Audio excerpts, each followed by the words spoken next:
Hello and welcome. Welcome to Compliance 4.0, the new world of managing risk. I'm delighted so many of you could join us here this morning, and grateful for your time for the next 25 minutes or so.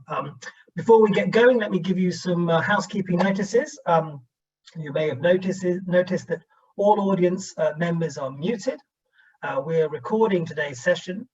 If you'd like to ask a question, please open the Q&A bubble, which is shown in the toolbar at the top of the screen, and then we'll try and answer your question. If we can't answer your question during the session, then we promise to get back to you with a personal response by email.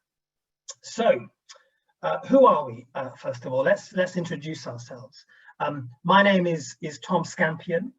I've spent almost 30 years in technology and in compliance, with a focus on non-financial risk, particularly helping financial services institutions and more recently fintechs. I've tended to focus on financial crime compliance, everything from onboarding and KYC and the different technologies you can use in that space, all the way through to money laundering prevention, sanctions compliance, and bribery and corruption.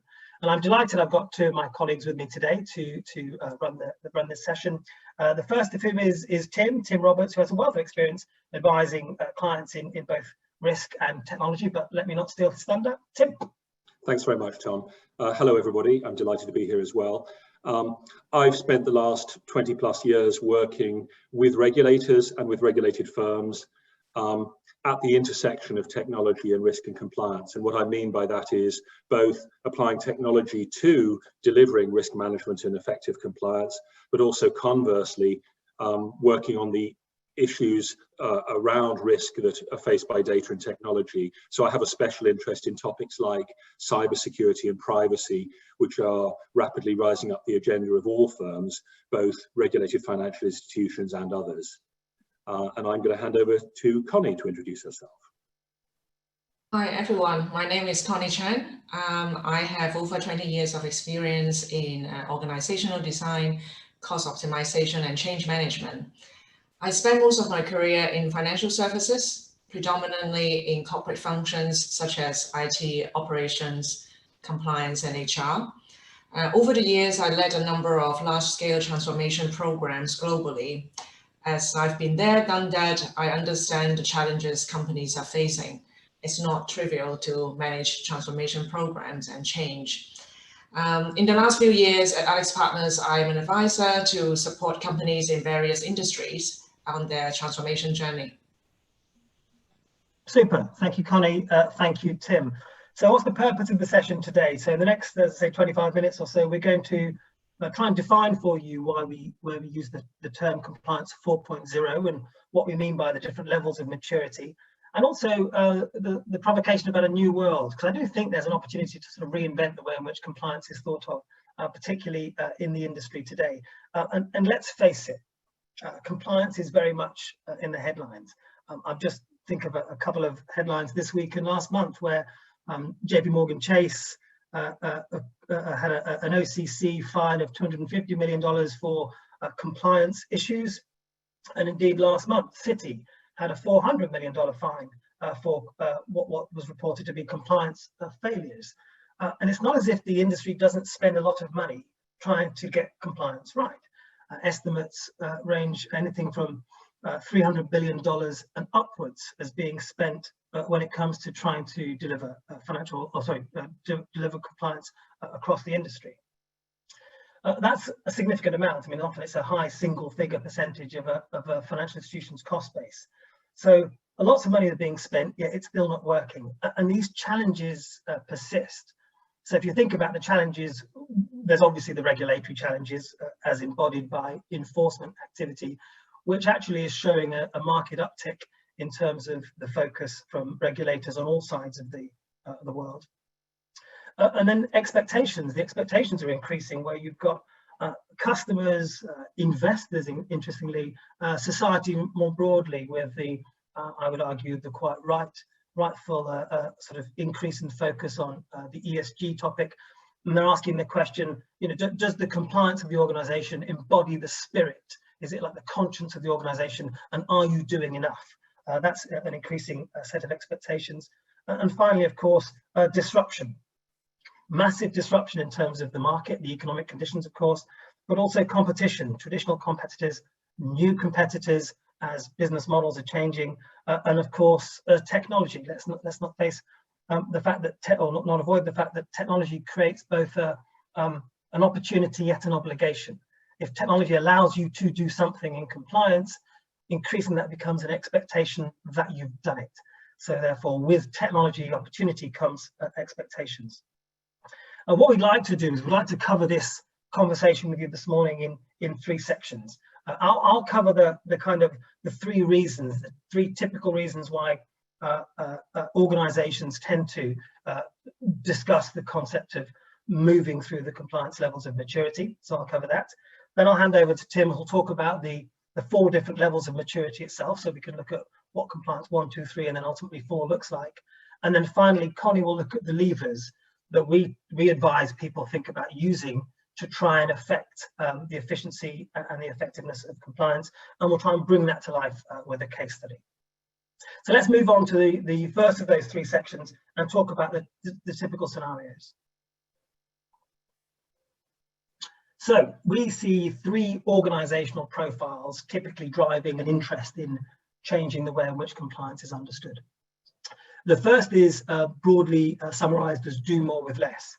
Now, this is typically an organizational profile where they've spent a lot of time investing in compliance over many years.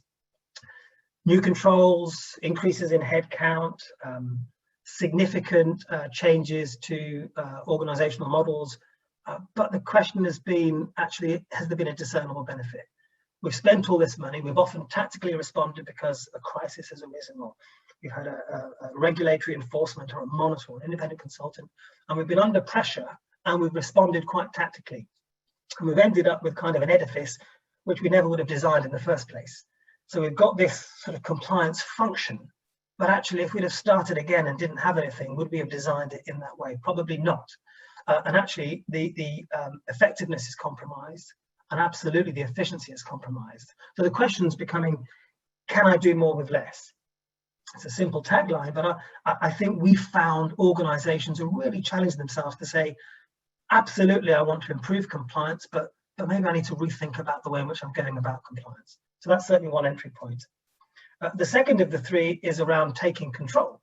And where, if you like, the do more with less is organizations who've been through a journey and got to a state they're not particularly happy with. The take control organizations are one where they're on the cusp of going through that journey. Maybe they're under significant regulatory pressure to respond, but they're asking themselves, well, actually, before we do this, are we really thinking about this in the right way? Is there a chance that we could fall foul of having, again, multiple or overlapping programs and failing to sort of think about this holistically? And maybe there's an opportunity to really design this from first principles and design it right first time. So there's definitely a category of client who I think is looking to sort of take control. The third of the three here is fast start. And I guess this is summarized quite simply as organizations who are thinking, well, look, I've always been thinking about doing some change, and maybe it's a digital change, but I've never really found the right time to do it. But actually, given where we've been the last 9 months or so, maybe now's the best time to do it. And there's an opportunity to really rethink about how I attack the problem of compliance, really make it a competitive differentiator, make it something that really embodies the spirit of the organization. And maybe right now we can use the current uncertainty to be something that gives us that sort of slingshot exit out of where we are in these uncertain times. So I would say that's where we see organizations in these sort of three categories, with the first category really being prominent, probably followed by the second, and the third we see from time to time. So they are in order of how we see them. But before I go any further, or before we talk more about the ways in which these different scenarios apply, I think we should focus on what we mean by compliance 4.0. And to do that, let me hand over to my colleague, Tim. Thanks very much, Tom. So what we've set out here are what you might call 4 eras of development of compliance as a function and as a profession, but they also represent 4 levels of maturity. such that the leading firms are now really pushing into the territory of the fourth level of maturity that we've called Compliance 4.0 here. And I'm going to briefly talk through each of these. And going down to level 1, I'm old enough to remember the origins of the compliance function, in the sense that it was only around the mid-80s that compliance really emerged as a function. And in the first bank where I worked, when I started my career, there were essentially 2 people in the compliance function, and they were an adjunct to the legal department. Both of them were senior lawyers. So the kind of origins lie in the legal function, where understandably you would be understanding regulatory expectations along with all sorts of other legal expectations that the bank or the firm faces, and making sure those are captured in the form of policies and procedures. It would be sitting alongside a whole array of other aspects like employment law and other things which need to be complied with. So level 2 then becomes a significant step from there. So there's clearly some compliance happening in level 1, but in level 2, we've drawn out the stage of development where there is now a distinct compliance function, and compliance is then emerging as a profession in its own right. And as it emerges as a profession, it starts to then look across different regulatory expectations. It becomes a global outlook. So if you're a global bank, you would clearly have compliance professionals who are starting to work together across jurisdictions and starting to understand the fundamental requirements of different regulators that can be categorized and thought of in terms of market abuse or conduct, prudential regulation, etc. Those kind of themes start emerging both with regulators and with regulated firms, and starting to see governance around compliance, seeing it rising up the agenda of the board, but also specific governance bodies being created to oversee the function, and at that point separate from the legal function. And most firms, again, have moved beyond that by now. And then in levels 3 and 4 is really where we would see most firms that we've worked with and talked to. Level 3 is really where I think many firms are today. And this is where there's a more risk-based approach to compliance, and indeed risk management, enterprise risk management and compliance are working together, and in some cases merging into a single function. We've already seen some functions creating a single non-financial risk or risk and compliance organization to deal with both the risk and the regulatory requirements together. But even if you don't do that, take that step organizationally, it's an opportunity to think in a risk-based way about the compliance issues that you face as a firm. And starting to be more strategic at level 3, starting to take a view on understanding the total set of regulatory obligations, setting a risk appetite for dealing with them, understanding that it's a journey rather than a single, point in time tick box exercise, and seeing compliance increasingly at this stage of maturity, the 3rd level, as a partner to the business, facing off as a second line of defense to the first line of defense, namely the front line of the business. And it's really at level 3, I think we would say we see the 3 lines of defense really emerging effectively. Also at this 3rd level of maturity, we typically see firms starting to apply technology, the first generation of tools for transaction monitoring, trade surveillance, document management of policies, etc. But some of those tools, those first generation tools, of course, not generating huge amounts of efficiency yet, allowing larger scale work to be done, for example, monitoring trades more effectively. But many of those first generation tools generating large numbers of false positives, so not yet releasing a lot of sort of human resources. So let me focus then a bit more on the 4th level, and this is, as I say, where we see leading firms now really pushing to try and realize the benefits of this 4th level of maturity, including greater efficiency and greater effectiveness. And so one of the big themes of that move is the use of technology, specifically greater use of data in order to learn from past experiences, become a continuously learning compliance function, understanding how we have understood risks, how we've sought to mitigate them and deliver compliance, and understanding whether that's worked and how we need to modify approaches.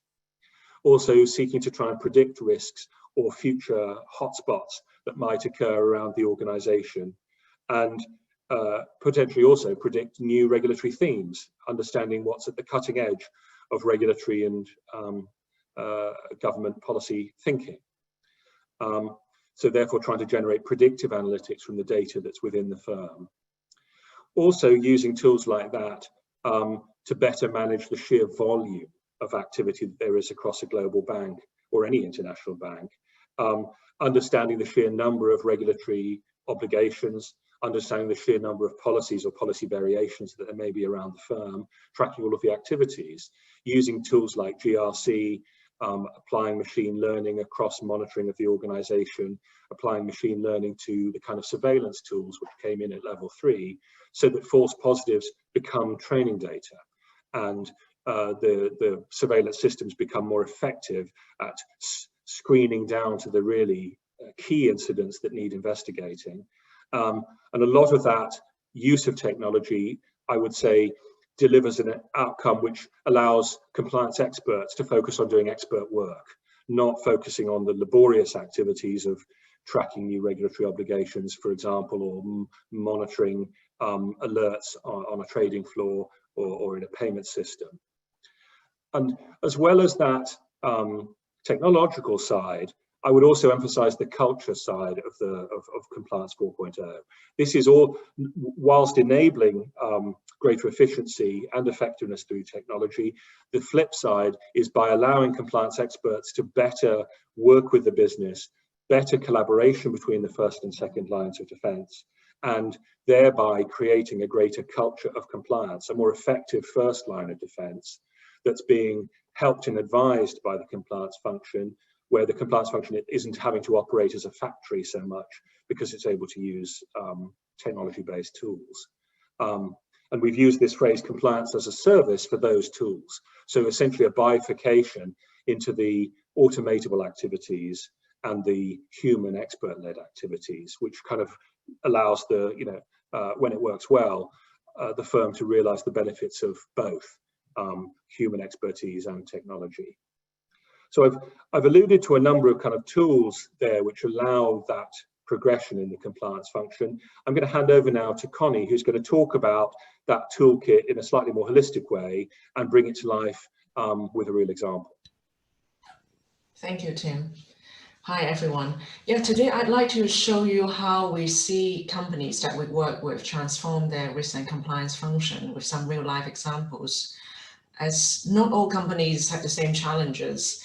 They might be at different levels of maturity that Tim mentioned earlier. They might have different ambition for change and objectives. So first and foremost, we will discuss and assess the situation the client is facing with them and try to understand their key challenges. For example, is their organization unnecessarily complex? Do they have specific cost optimization targets, etc.? Once we've clarified those questions up front, we'll introduce a set of levers of optimization and try to find the relevant ones and useful ones for the companies in their specific situations. So I'd like to talk you through briefly over this list of optimization levers. I won't have time, unfortunately, to go through each of them in detail, but I will go into some of them and share with you some examples. And of course, if you have any questions, please do let us know. On the left-hand side here, you can see a list of process-enabled improvements. They are more the traditional levers, looking into the processes.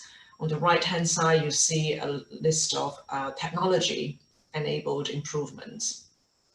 At the bottom, there are two levers that are more overarching, looking at design and performance management.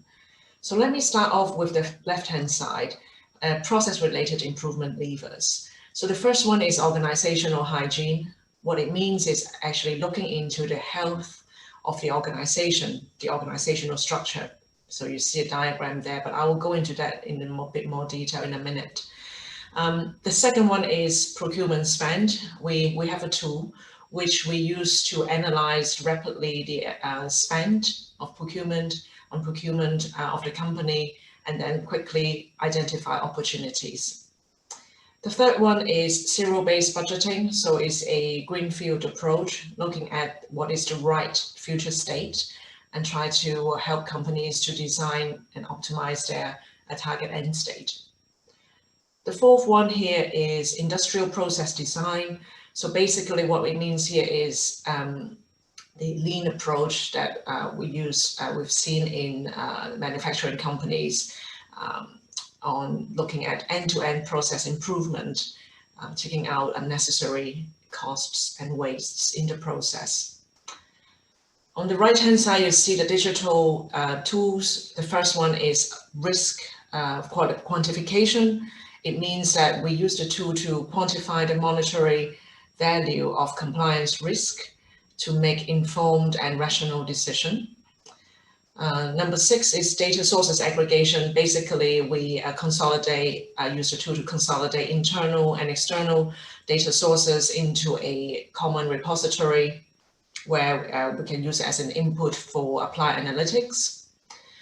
Number 7, machine-based scoring. It is a tool that we can use to automatically identify and prioritize the top areas of intervention for the compliance and risk functions through AI and machine learning.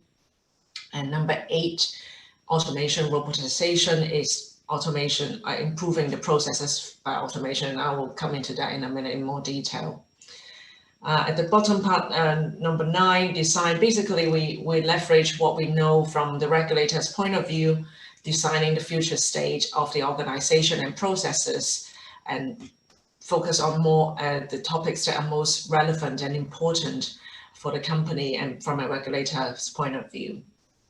And last but not least, performance management is key. So what we do here is that setting up a dynamic reporting structure that allows us to, the companies to monitor their risk, alerts, reporting, escalation needs, etc. through KPIs.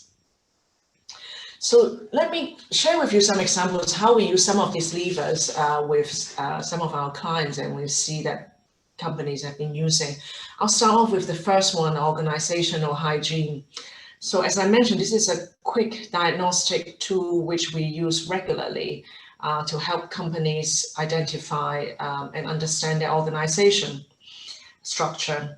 So it looks at spans and layers, reporting structure, teams, view by function, geographies, grade, salary outliers, etc. So fairly quickly, actually within a day or two, once we have the data, we can easily see the health situation of the organization. So you see, I know it's a bit small there, the diagram basically color-coded the different functions, different grade, different dimensions that we can look at. It's a powerful tool, especially when you start to look at the organization from an independent outside-in view. Our experience is that clients usually are fascinated by it. Basically, it gives the companies a different angle of how their organization is structured. Sometimes it will spark conversations like, oh yeah, we have this team in this particular country. It looks totally different with the spans and layers compared to a different part of the organization when they should be doing similar work. So it will spark the conversation and help the clients to quantify and zoom into specific areas they want to identify opportunities to streamline the organization. Maybe another one to point out is the number 3, zero-based budgeting. So basically we use like a clean sheet of paper to look into the organization. We ask the question, what is required? What is important from a regulator's point of view? Instead of focusing so much of the as-is situation, what didn't work and so on and so forth, we basically decided with our clients together and look at it, okay, what do we need? What are the key processes? What should the companies be focusing on? And one of the recent examples that we have done for a bank, the situation for regarding their regulatory obligations management, it was quite fragmented across different jurisdictions. The processes and approach were inconsistent. So what we did was we work alongside with the client, basically put the future state together on a clean sheet of paper, identifying key elements of a hub for the regulatory obligations and monitoring, understanding the various output in different jurisdictions, what would be required, defining and categorizing different operating model for the target end state for the company. What we did was the company set up a pilot. We ran the pilot for a few months, iterated and improved the process as we went along, and launched a full version across different countries at the end. Maybe moving on to, let me talk about bit more on the digital side, what we do, maybe number 8 on automation. So most companies, what we've seen is that they came to us and asked us for help in automating their specific processes. The first question we asked is, how does the process work today? Automation is only as good as the underlying process. So if you don't have a good process or you have issues, then you probably will be challenged as to understand what is helpful for them. So we would encourage our clients not to jump into conclusion, to try to automate a process before understanding what is really key and what worked, what is important to do. So let me close off with a quick overview of a recent project that we worked on for a global bank. Their compliance and risk function has grown in size since the financial crisis, and they have a very ambitious target to improve their effectiveness and efficiency by 20 to 30%.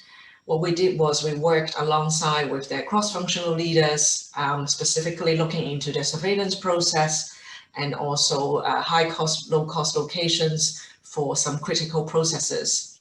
At the end, we selected some of the relevant levers for them that we talked about, and then we used them and helped them to try to achieve their goals. And the companies successfully managed to reach the outcome, to design the future state with not compromising on effectiveness, but actually improve their efficiency and reach their target as well. So let me hand over back to Tom, please.